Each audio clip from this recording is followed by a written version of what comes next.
Hello students, मेरा नाम है अभिषेक वर्मा और स्वागत है आपका श्रीनाथ एजुकेशन कंसल्टेंसी सर्विसेज, जहां आप पाएंगे डीएलएड के सभी कोर्सेज। जी हाँ स्टूडेंट्स, हमारे इस चैनल श्रीनाथ एजुकेशन कंसल्टेंसी में आपको डीएलएड के विभिन्न प्रकार के कोर्सेज, सभी विषयों के कोर्सेज, प्रथम वर्ष एवं द्वितीय वर्ष के कोर्स अवेलेबल होंगे। साथ ही साथ हम यहाँ पे प्रत्येक विषय के यूनिट्स की, उनकी इकाइयों की, अंक विभाजन की, महत्वपूर्ण प्रश्न उत्तरों की सबकी बात करेंगे। साथ ही साथ परीक्षा से जुड़े हुए कुछ सवाल भी यहाँ पर हम देखेंगे। तो स्टूडेंट्स, इस वीडियो को आप एंड तक जरूर देखिएगा, वीडियो के एंड तक बने रहिएगा ताकि आप पूरी इंफॉर्मेशन ले सकें। तो चलिए स्टूडेंट्स, हम बात कर लेते हैं कुछ खास इंपॉर्टेंट पॉइंट्स की जो हम इस वीडियो में देखने वाले हैं। इस वीडियो में हम बात करेंगे कि हमारा जो योग शिक्षा है उसका इकाई जो 3 है, जी हाँ, द्वितीय वर्ष योग शिक्षा विषय इकाई 3 का जो अंक विभाजन है उसकी बात करेंगे। साथ ही साथ हम देखेंगे इसके कौन से महत्वपूर्ण प्रश्न उत्तर जो है वो परीक्षा में आने वाले हैं। इस इकाई का नाम भी देखेंगे, बंद मुद्रा एवं शुद्धि क्रियाएं, इनकी बात भी करेंगे। साथ ही साथ स्टूडेंट्स, हम इस वीडियो में आपको वस्तुनिष्ठ प्रश्न और 2 नंबर के जो महत्वपूर्ण प्रश्न आने वाले हैं इस इकाई से उसकी बात कराएंगे। साथ ही साथ स्टूडेंट्स, मैं आपको जानकारी देना चाहूंगा कि श्रीनाथ एजुकेशन कंसल्टेंसी सर्विसेज आपके लिए विभिन्न प्रकार के कोर्सेज अवेलेबल कराते हैं, जो कि आप अभी स्क्रीन पे नंबर देख पा रहे हैं। आप चाहें तो उस नंबरों पर कॉल करके आप पूरी जानकारी ले सकते हैं। साथ ही साथ स्टूडेंट्स, हमारे श्रीनाथ एजुकेशन कंसल्टेंसी सर्विसेज में आपको BA, BEd, BSc BEd, DEd, सिर्फ बीएड और B Pharma, D Pharma, TET, REET, MPTT, इन विभिन्न कोर्सेज की तैयारी कराई जाती है। साथ ही साथ इनमें प्रवेश दिया जाता है।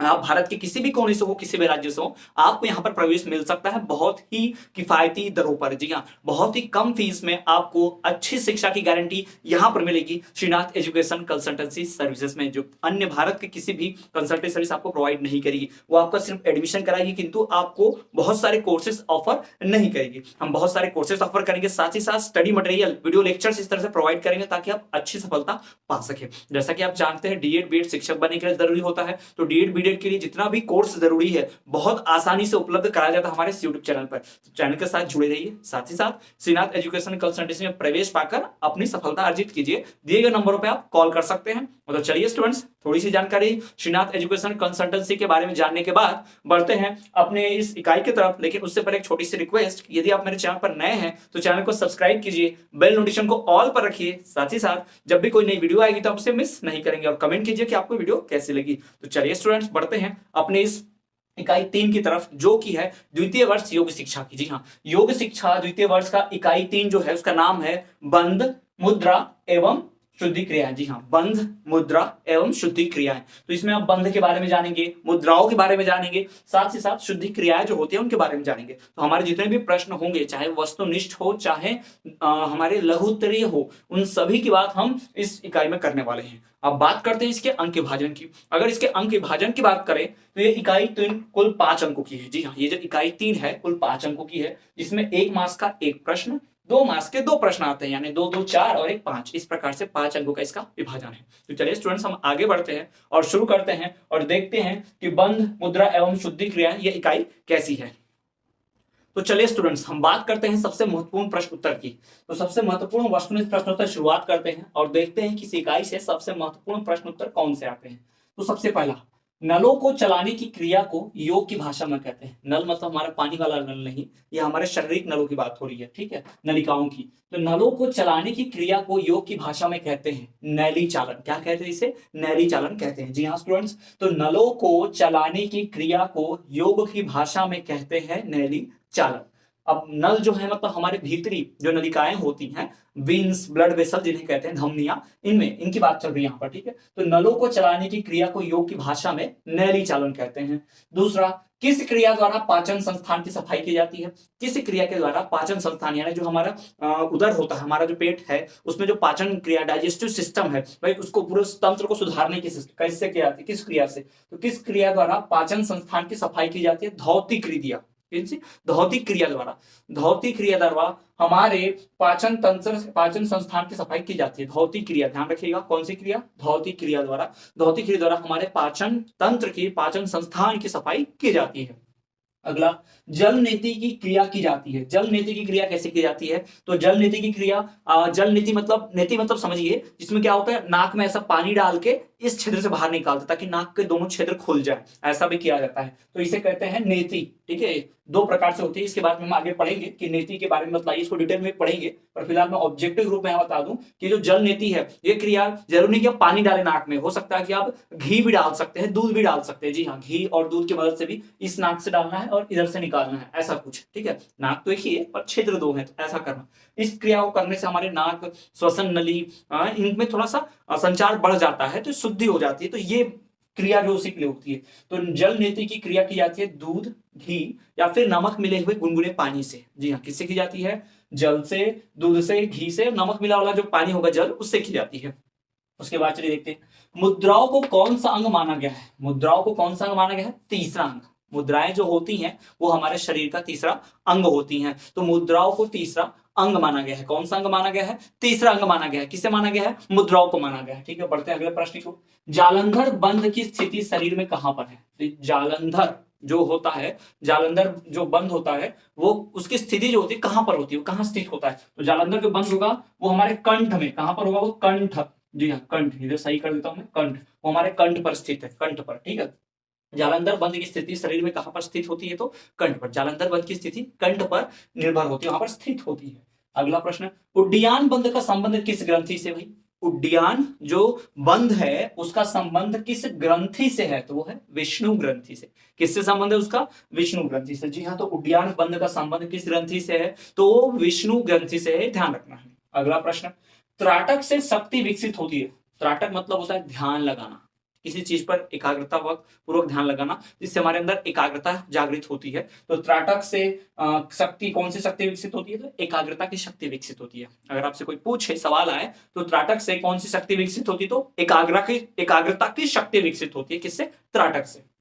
बढ़ते हैं अगले प्रश्न की ओर। अगला प्रश्न, हस्त मुद्रा क्या है? हस्त मुद्रा क्या है? हाथों वाली मुद्रा, तो इसे ज्ञान मुद्रा कहते हैं। हस्त मुद्रा को ज्ञान मुद्रा भी कहते हैं, ये भी आपको ध्यान रखना है। तो हस्त मुद्रा क्या है? तो भाई हस्त मुद्रा है ज्ञान मुद्रा। कौन सी मुद्रा है? हस्त मुद्रा, ज्ञान मुद्रा। अगला प्रश्न, अपान मुद्रा का संबंध किससे है? अपान मुद्रा जो होती है उसका संबंध किससे है? अपान मुद्रा का संबंध है मूलाधार चक्र से। किससे संबंध है? मूलाधार चक्र। अपान मुद्रा का संबंध है मूलाधार चक्र से। मैं इसको स्ट्रेट करके लिख देता हूं, जैसे मूलाधार चक्र, अपान मूलाधार चक्र। ठीक, किससे संबंध है? अपान मुद्रा का मूलाधार चक्र से। अपान मुद्रा का संबंध होता है मूलाधार चक्र से। बढ़ते हैं अगले प्रश्न की ओर। अब हमारे वस्तुनिष्ठ प्रश्न हो गए 8, तो अब ये 8 9 हो गए कुल। तो इन्हीं 9 में से कोई एक आपको पूछेगा, ध्यान रखिएगा।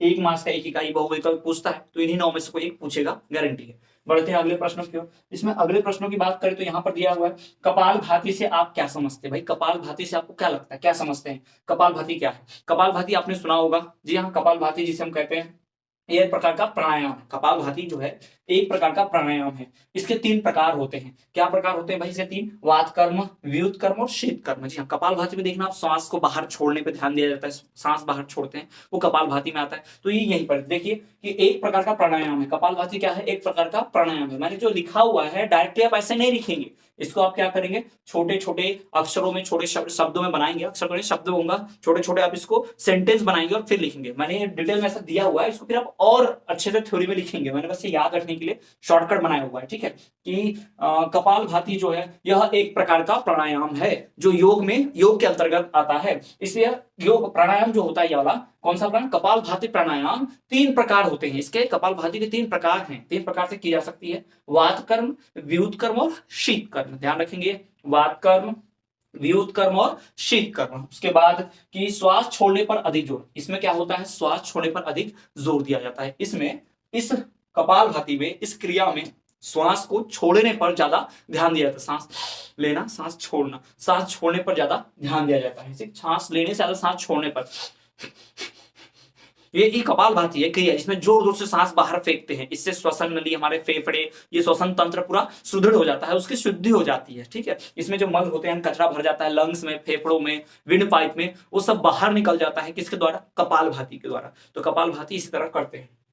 बढ़ते हैं अगले प्रश्न की ओर। तो अगला जो है वो है नेति के बारे में बतलाइए। भाई सूत्र नीति और जल नीति। नीति क्या है? नीति जो है वह हमारी श्वसन तंत्र को ठीक करने के लिए होती है। नीति में क्या कहता है? नाक से किया जाता है। नीति का जो क्रिया है कैसे करते हैं मैं आपको पूरा बताता हूँ, पूरा समझाकर और दिखाकर बताता हूँ। जैसे जैसे बताऊंगा वही वही पूरा लिखना है थ्योरी में, कैसे कैसे बताता हूँ। नीति क्या किया जाता है? दो प्रकार से। एक तो क्या करते हैं जल से, कि इस नाक के इस छिद्र से आप एक छिद्र से जल डालें और दूसरे छिद्र से उसको निकालें। ठीक है, ये एक क्रिया होगी, ये नीति हो गई। ये कौन सी हो गई भाई? ये जल नीति हो गई। जल नीति में जल डालते हैं। ठीक है, अब जल की जगह हमने अभी पढ़ा था कि दूध, घी, नमक मिले, गुलगुले पानी, किसी का भी इस्तेमाल कर सकते हैं। इधर से घी डालिए, इधर से निकलना चाहिए। इधर से दूध डालिए, इधर से निकलना चाहिए। या फिर इधर से आप नमक मिला हुआ गुनगुना पानी डालिए, इधर से निकलना चाहिए। तो ये जल नीति है। जल नीति ऐसी की जाती है। ठीक, अब एक और आता है सूत्र नीति। अब सूत्र नीति क्या है? सूत्र नीति में एक धागा लेना होता है, थोड़ा सा धागा रहेगा और उस धागे को आप एकदम घी से पूरा चिपचिपा बना देंगे और फिर उसको डालेंगे। धागा मतलब इतना भी पतला धागा नहीं होगा, थोड़ा मोटा चाहिए, रस्सी समान,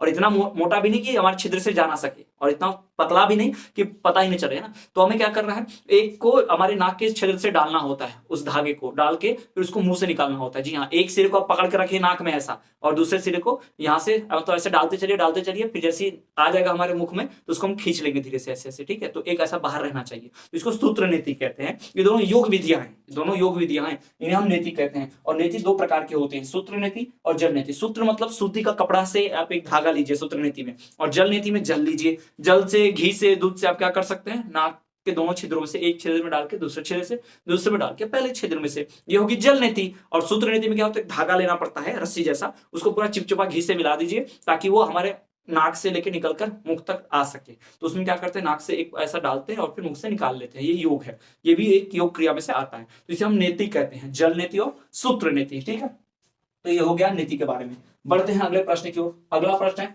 त्राटक के बारे में समझाइए। त्राटक क्या होता है? त्राटक का मतलब होता है ध्यान लगाना। त्राटक का मतलब क्या होता है? एकाग्रचित्त होकर ध्यान लगाना। तो त्राटक भी दो प्रकार के होते हैं, एक होता है अंतः त्राटक और एक होता है बाह्य त्राटक। अंतः त्राटक में क्या होता है, हम अपने शरीर के भीतर ही क्या करते हैं, किसी चीज पर ध्यान लगाकर, शरीर के भीतरी अंग पर, हृदय पर, फेफड़ों पर, मन में किसी चीज पर ध्यान लगाकर अंदर ही अंदर क्या करते हैं, फोकस करते हैं, अंदर ही अंदर एकाग्रचित्त होने की कोशिश करते हैं। इसे कहते हैं अंतः त्राटक। ठीक है, इसमें एकाग्रता शक्ति को बढ़ाने के लिए होता है, हमने भी पढ़ा भी था त्राटक के बारे में। नहीं, त्राटक से शक्ति की कौन सी विकसित होती है? एकाग्रता। ठीक, तो अंतः त्राटक यानी शरीर के भीतर के किसी अंग पर आप ध्यान लगा के एकाग्रचित्त होकर आप ध्यान लगा रहे हैं, तो वो अंतः त्राटक। और शरीर के बाहरी अंग जैसे नाक हो गया, हमारे शरीर, हमारे माथे के मध्य बिंदु हो गए, हमारा उदर हो गया, मन हो गया, किसी बाहरी अंग पर ध्यान लगा के एकाग्रचित्त होना, इसे कहते हैं ब्राह्म त्राटक। क्या कहते हैं इसे? ब्राह्म त्राटक कहते हैं। शरीर के किसी भीतरी अंग पर ध्यान लगाना अंतर त्राटक, और शरीर के किसी बाहरी अंग पर ध्यान लगाना वो ब्राह्म त्राटक। ठीक, तो ये दो त्राटक आपके सामने हैं। चलिए फिर से एक बार रिवाइज करा दूं मैं आपको। नलों को चलाने की क्रिया को योग की भाषा में कहते हैं नैली चालन। दूसरा, किस क्रिया द्वारा पाचन संस्थान की सफाई की जाती है? धौती क्रिया द्वारा। तीसरा, जल नीति की क्रिया की जाती है दूध, घी या फिर नमक मिले हुए गुलगुले पानी से। चौथा, मुद्राओं को कौन सा अंग माना गया है? तीसरा अंग माना गया है। पांचवा, जलंधर बंध की स्थिति शरीर में कहां पर है? तो कंठ में है।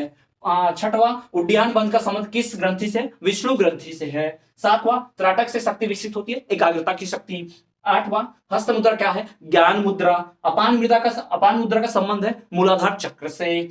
कपालभाति से आप क्या समझते हैं? कपालभाति एक प्राणायाम है। इसमें क्या किया जाता है? इसके 3 प्रकार होते हैं, कौन से? वात कर्म, व्युत कर्म और शीत कर्म। इसमें श्वास को छोड़ने पर अधिक जोर दिया जाता है ना कि श्वास लेने पर, और इसमें वायु क्षेत्र की मल शुद्धि हो जाती है। हमारे जो वायु क्षेत्र है, सांस लेना, लंग्स और सब ठीक हो जाता है। और नैति के बारे में मतलब है भाई, तो नैति में क्या किया जाता है?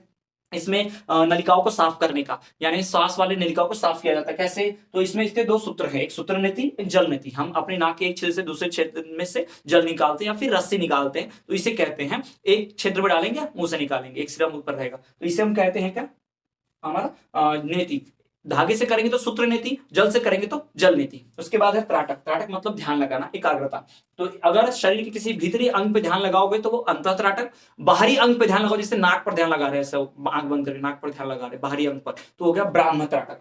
अंतः त्राटक और ब्राह्म त्राटक। तो ये हो गए सबसे महत्वपूर्ण आपके सामने 11 प्रश्न, जिनकी बहुत बहुत संभावना है वस्तुनिष्ठ प्रश्न 1 नंबर या फिर 2 नंबर आने के लिए। चलिए अब बढ़ते हैं कुछ और महत्वपूर्ण प्रश्नों की ओर।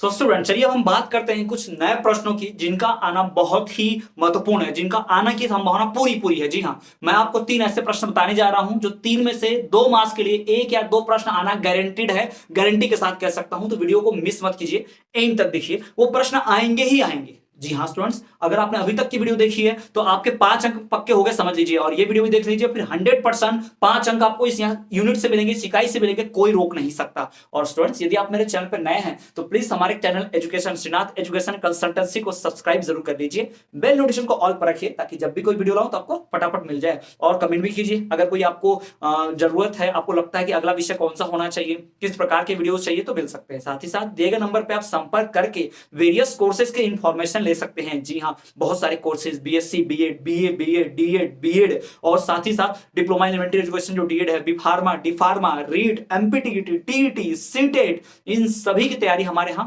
मिल जाएगी। आपको सभी कोर्सेज उपलब्ध होंगे, तो जरूर संपर्क कीजिए और आपको मिलते रहेंगे इस तरह के वीडियो। तो स्टूडेंट चलिए देखते हैं और शुरू करते हैं कि कौन से महत्वपूर्ण प्रश्न है।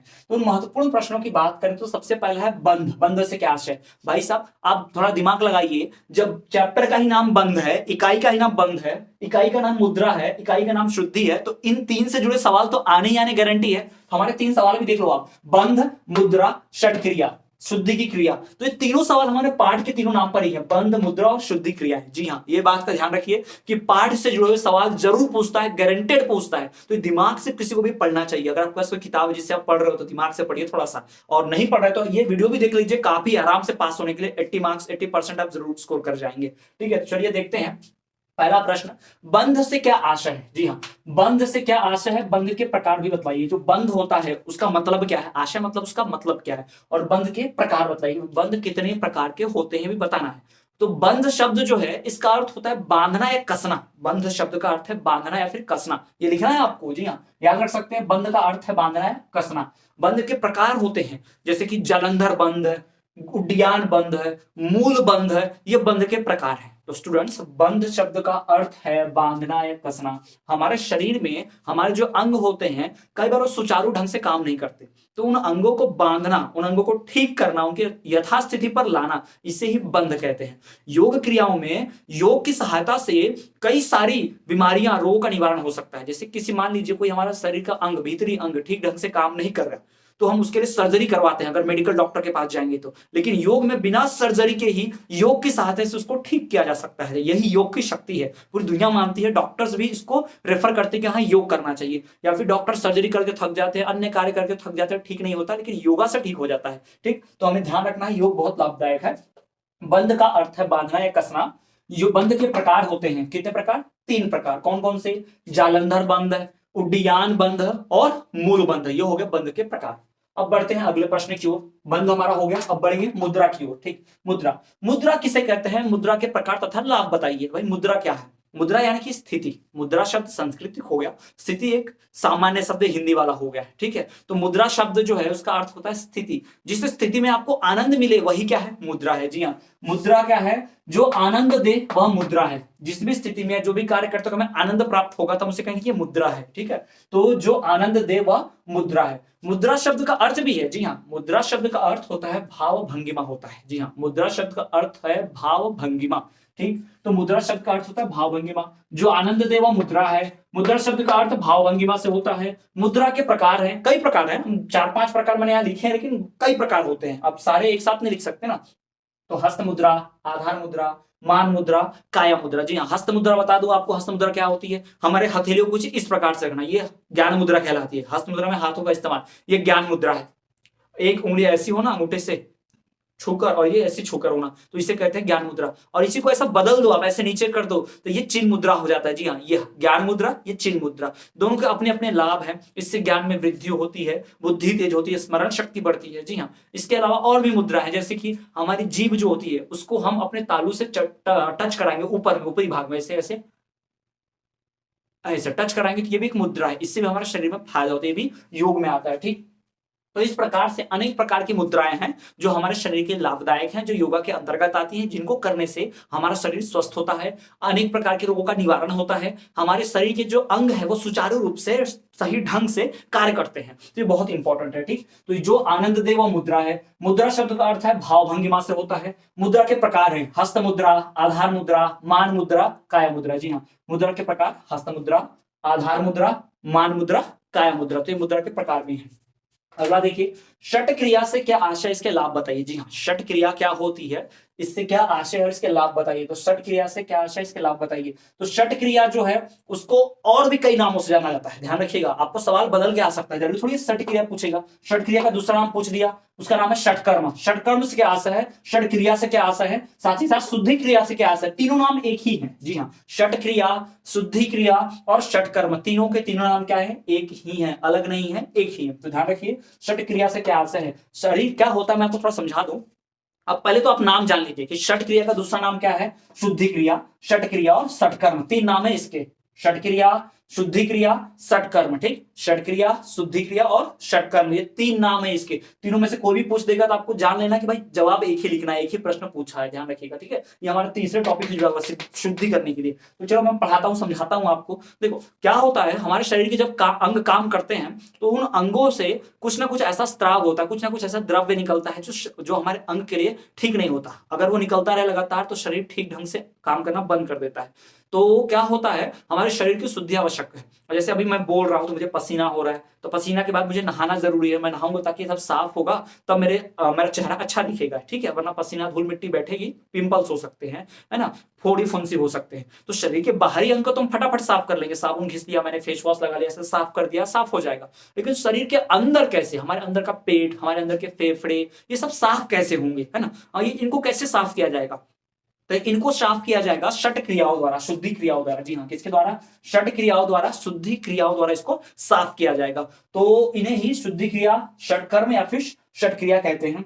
शुद्धि क्रिया की 6 क्रियाएं, क्या शुद्धि करने की 6 प्रकार से शुद्धि की जाती है। हमारे शरीर की 6 प्रकार से शुद्धि की जाती है। शरीर की शुद्धि की 6 क्रियाएं हैं। कौन कौन सी 6, देखिए, धौती, बस्ती, नेति, त्राटक, नौली और कपालभाति। जी हाँ, कपालभाति से फेफड़ों की नली द्वार की शुद्धि होती है। धौती, बस्ती, नेति से नाक की सफाई होती है ना, त्राटक ध्यान, मन का ध्यान लगता है उससे। ठीक है, तो धौती, बस्ती, नेति, त्राटक, नौली और कपालभाति, है ना, नलिका का नौली। ठीक, ध्यान रखेंगे। तो धौती, बस्ती, नेति, त्राटक, नौली और कपालभाति, इन 6 शुद्धि क्रियाओं से हम अपने शरीर की शुद्धि कर सकते हैं। तो स्टूडेंट्स ये सबसे महत्वपूर्ण है, सबसे इंपॉर्टेंट है ये षट क्रिया वाला है, ध्यान रखिएगा, बहुत इंपॉर्टेंट है, बता रहा हूं, गारंटी दे रहा हूं, ये जरूर पूछेगा। ये 3 में से 2 सवाल आपके 2 नंबर के, 2-2 नंबर के, 4 अंक के पूछना गारंटेड है, 100% लिख कर ले लीजिए। ये 3 में से कोई 2 सवाल 4 नंबर के 100% गारंटी है। और इसके पहले जो हमने पढ़ा वीडियो में वो 1 नंबर के लिए, उसमें भी से 2 नंबर का आ सकता है। तो गारंटी दे रहा हूं, ऐसा सवाल पूछेगा ही पूछेगा। जी हाँ स्टूडेंट्स, तो चलिए ये आज की वीडियो लेक्चर में इतना ही। आज की इकाई यहीं पर खत्म होती है। मिलते हैं आपसे अगले वीडियो में, अंतिम इकाई चौथी लेकर। तब तक के लिए आप बने रहिए श्रीनाथ एजुकेशन कंसल्टेंसी सर्विसेज पर। चैनल को सब्सक्राइब कीजिए, बेल नोटिफिकेशन को ऑल पर रखिए। वीडियो पसंद आई तो वीडियो को लाइक भी कीजिए, साथ ही साथ कमेंट कीजिए कि आप वीडियो कहां से देख रहे हैं और आपको किन कोर्सेज में एडमिशन लेने की जरूरत है। और दिए गए नंबर पर आप संपर्क करके अपना प्रवेश कर सकते हैं, बहुत ही कम फीस में सफलता हासिल कर सकते हैं।